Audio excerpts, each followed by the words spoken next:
Back in the reaction, how Kang becomes the Beyonder in Marvel Universe Secret Wars 3 Theory. See what the end of Nerd has to say about this and check this out. See what it's all about. A massive leak recently just came out talking about who the main villain is going to be in the Marvel Cinematic Universe version of Secret Wars. It says that the Beyonder, who's a character that was the main villain of Secret Wars 1 and Secret Wars 2, will be the villain of the MCU Secret Wars. But there's a catch, as the Beyonder in the MCU is going to be a Kang the Conqueror variant, is going to be played by Jonathan Majors. So Kang the Conqueror is going to become the cosmic entity, reality warper Beyonder. If you're anything like me, that's a bit confusing. You're like, how could that possibly work? Well, I've dug into the nerdy literature, and using the powers of speculation and super sweaty nerdy comic book references, I have come up with 3 different ways in which Kang the Conqueror could become the Beyonder. But really quickly, I just want to talk about why I actually don't like Kang the Conqueror becoming the Beyonder. And don't worry, I'm not going to linger on this for too long, and I'm not so upset that I'm furious about MCU Secret Wars, but I do just want to touch on it. Now, the main reason as to why I don't like Kang the Conqueror becoming the Beyonder is that both characters are very different, and they're especially different in what motivates them. Kang the Conqueror just wants to conquer other parts of space-time, wants to conquer the multiverse, in the MCU. And although there are different variants of Kang that have different motivations, like Immortus, who just wants to preserve the end of time, or young Nathaniel Richards, who wants to go through the time stream and prevent himself from becoming Kang the Conqueror, for the most part, when Kang the Conqueror is presented as the villain of a story, he is going throughout time, trying to conquer, trying to change reality to his whim, but mostly just take things over. The Beyonder, however, is completely different. He's this infantile character who, in the original Secret Wars, just wants to know what is stronger between good and evil. Later on down the line, the Beyonder just wants to learn more about what makes humans human. What is the deal with these superheroes? What is the deal with people?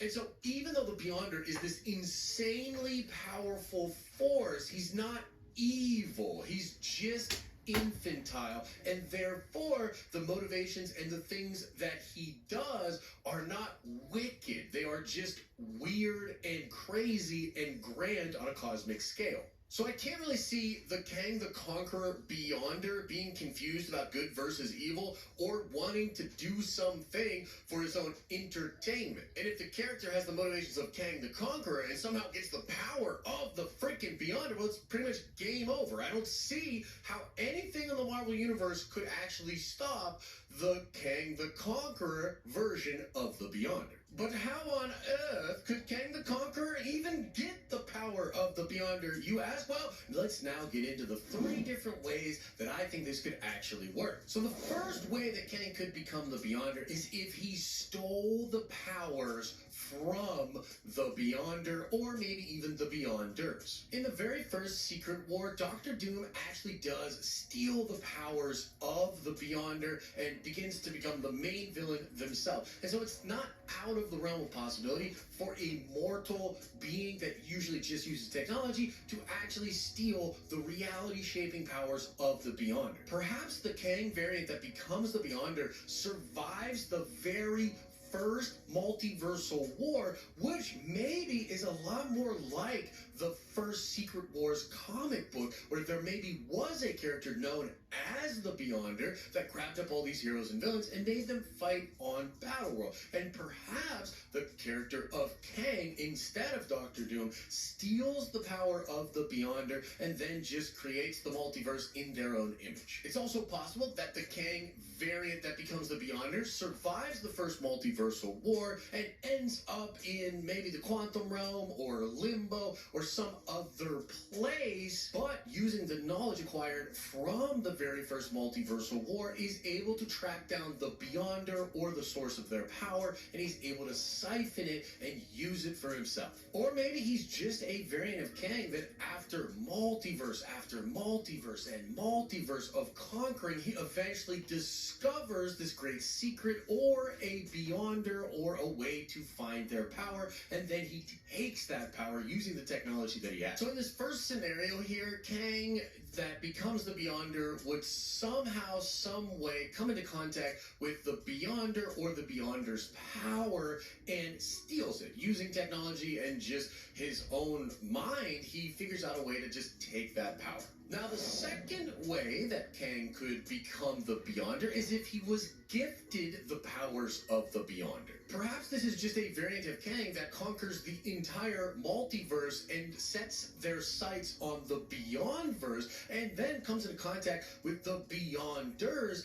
and is given all of this power and given a mandate. Like, maybe this variant of Kang is some kind of watchdog for the entire multiverse and essentially doing the work of the Beyonders. Or maybe he's given an ultimatum in which if he can create a new multiverse that pleases the actual Beyonders, then maybe the Beyonders won't destroy everything, including him. So in this scenario, this variant of Kang would essentially be a tool being used by the Beyonders, which would be kind of an interesting twist, because it's hard to imagine Kang being subservient to another force or power, but if it is literally just the only way that Kang feels as though he can keep himself and the idea of mortal beings alive, I can actually see him perhaps doing that. This would give sort of an anti-hero type of quality to this variant of Kang, and it might even put the characters in Secret Wars in a weird position where if they defeat this variant of Kang, they're leaving themselves open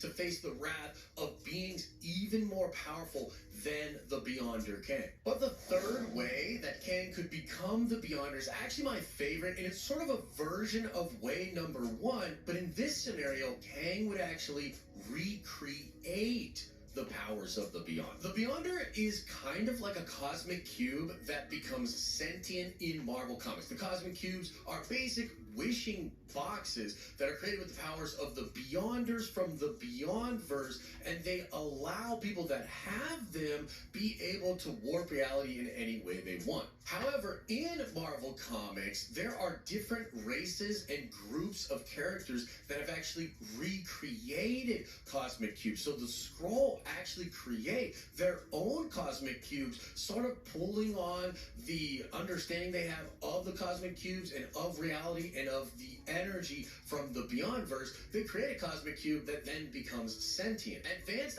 Idea Mechanics, AIM themselves, they actually recreate a cosmic cube as well, and this thing becomes sentient also. And so it's not unheard of in Marvel Comics for really advanced species or people that are really good with technology to literally recreate a cosmic cube. And so maybe Kang the Conqueror that becomes the Beyonder is just a variant of Kang that pushes his technological prowess to the absolute limit, where he creates something that is very similar to the power of the Beyonders, but it was completely made and created on his own. And considering the fact that we think the Celestials, the Eternals, magic, and science are all connected to some greater concept that will tie reality together for the Marvel multiverse, it is possible that a person like Kang would actually figure that out and figure out how to